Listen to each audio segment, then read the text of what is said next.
Assalamualaikum warahmatullahi wabarakatuh. Perkenalkan, nama saya Primanila Saputri. Baiklah, saya akan menjelaskan tentang dampak kecacatan dan macam kebutuhan perlakuan. Nah, di sini dampak kelainan. Seberapa besar dampak kelainan sangat tergantung pada satu, kadar keimanan anak dan keluarganya. 2. Berat ringannya kelainan anak. 3. Derajat kelainan fungsi. 4. Pihak orang yang ada di sekitar anak yang mengalami kelainan. 5. Waktu terjadi kelainan. Dampak kelainan terhadap anak. Dampak langsung kelainan CP. Yang dimaksud dampak langsung adalah akibat langsung dan otomatis dari kelainan atau kerusakan yang ada pada diri anak CP. Istilah lainnya sering disebut dampak primer. Gejala kelainan CP terutama adalah kelumpuhan, kejang-kejang, ataksia atau gangguan koordinasi dan gangguan keseimbangan, dan gangguan perkembangan mental atau keterbelakangan mental.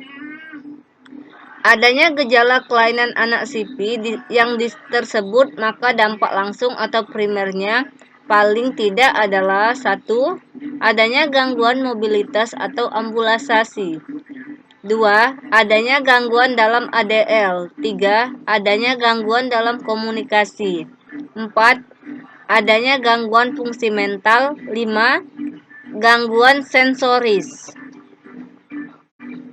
Dampak tidak langsung kelainan CP. Dampak tidak langsung adalah reaksi penyandang kelainan terhadap dampak kelainan tersebut. Istilah lain adalah dampak sekunder. Bentuk reaksi atas koordinasi kelainan dapat berupa penyelesaian diri sendiri, penyelesaian terhadap orang tua dan orang-orang lain di sekitarnya, kebencian terhadap dunia luar, sehingga menimbulkan sikap negatif seperti perasaan rendah diri. Pada hakikatnya, reaksi anak terhadap kondisi kelainannya dipengaruhi oleh konsep diri anak. Keluarga mempunyai peran penting dalam membantu perkembangan konsep diri anak. Peran keluarga tersebut antara lain dalam membentuk 1. Perasaan mampu dan tidak mampu. 2. Perasaan diterima atau ditolak. 3. Kesempatan untuk identifikasi. 4. Penghargaan yang pantas tentang tujuan, perilaku, dan nilai. Konsep diri individu terdiri atas 5 komponen, yaitu A. Gambaran diri. B. Elidiar diri. C. Harga diri. D. Peran. Dan E. Identitas diri. Dengan demikian, berbagai dampak tidak langsung kelainan anak CP dapat dideskripsikan secara singkat sebagai berikut. 1. Bentuk dampak tidak langsung kelainan anak sangat tergantung bagaimana anak memberikan reaksi atas kondisi kelainannya. 2. Dampak tidak langsung dari kelainan tidak dibawa sejak lahir, melainkan dibentuk sejak ia usia kanak-kanak. 3. Lingkungan sosial, terutama orang yang paling berarti dalam hidupnya, ikut menentukan berat ringannya dampak tidak langsung kelainan CP. 4. Manifestasi dampak tidak langsung kelainan CP antara lain. 1. Adanya perilaku yang berhubungan dengan harga diri yang rendah. 2. Adanya perilaku yang berhubungan dengan identitas diri yang kabur. 3. Adanya perilaku yang berhubungan dengan depersonalisasi. Bagaimanapun juga, konsep diri yang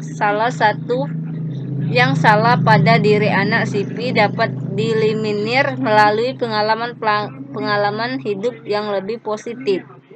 Salah satunya melalui program pendidikan dan rehabilitasi yang diberikan di sekolah. Dampak kelainan bagi keluarga. Menurut Crick dan Gallahan 1993, bahwa dengan keberadaan penyandang kelainan di tengah-tengah keluarganya, Orang tua menghadapi dua macam krisis, yaitu krisis pertama, orang tua menghadapi anaknya sebagai kondisi kematian secara simbolis. Krisis kedua yang berkaitan dengan kesulitan orang tua dalam merawat, membimbing, dan mendidik anak yang berkelainan. Reaksi orang tua terhadap anak berkelainan di tengah-tengah keluarga. 1. Merasa terpukul, sedih, bingung, merasa berdosa, kasihan, benci, dan lain-lain. 2. Karena mungkin dianggap dapat menurunkan harkat dan martabat keluarga di masyarakat. 3. Perasaan malu orang tua di mata. 4. Penerimaan atas kondisi anak, namun sifatnya pasif karena menganggap takdir Tuhan menghendaki anak sebagai kelainan. 5. Sikap penerimaan orang tua yang mau menerima anak dalam kondisi kelainan disertai usaha memperoleh pengetahuan dengan cara merawat dan mendidik anak berkelainan melalui beberapa konsultasi dan rujukan ke klinik-klinik anak berkelainan. Viola R. Cardwell mengklarifikasikan permasalahan orang tua, terutama ibu, anak sipil menjadi 4. 1. Masalah yang berkaitan dengan tuntunan waktu yang berlebihan dan kelelahan orang tua. 2. Masalah yang berkaitan dengan beratnya beban psikis seorang ibu. 3. Masalah sosial lain yang berkaitan dengan mahalnya biaya perawatan dan pendidikan anak sipil. 4. Terganggunya program bersama dalam keluarga. Dampak kelainan bagi masyarakat. Ada 4 macam pandangan masyarakat pada anak berkelainan. 1. Anak berkelainan pada dasarnya berbeda dengan orang lain pada umumnya. 2. Anak berkelainan adalah tidak berdaya. 3. Anak berkelainan harus selalu ditolong. 4. Anak berkelainan hakikatnya adalah beban orang lain. Dalam perkembangan pandangan masyarakat terhadap anak, kelainan terjadi perubahan dari waktu ke waktu. Dari tahap penolakan dan pemisahan anak berkelainan sampai penerimaan mereka sebagai anggota masyarakat yang berguna. Keberadaan anak sipil di tengah-tengah masyarakat sampai sekarang masih menimbulkan dampak tertentu, antara lain 1. Masyarakat memiliki beban dengan keberadaan anak sipil.